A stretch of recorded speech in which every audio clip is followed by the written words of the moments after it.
మీ తరఫున అందరికీ కోరుకుంటున్నాను. మరి అదేవిధంగా ఐదుగురు దేవతల ఆశీస్సులు కూడా మన కాలనీ వాసులందరికీ ఉండాలని, ఎల్లవెల్ల కృప ఉండాలని, ఆశీర్వాదం ఉండాలని కోరుకుంటున్నాను. అశోక్ నగర్ 16వ వార్డు నెంబర్ వాడు 5 గుళ్ళ పక్కన ప్రతి సంవత్సరం పంచమి నాడు పాలు పోస్తున్నాము. మంచి జరుగుతున్నది పండుగ.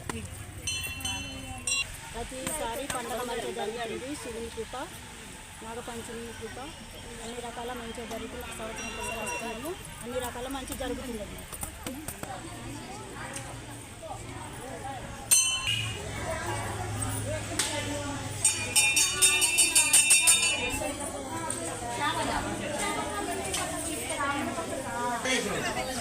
ఈరోజు నాగుల సందర్భం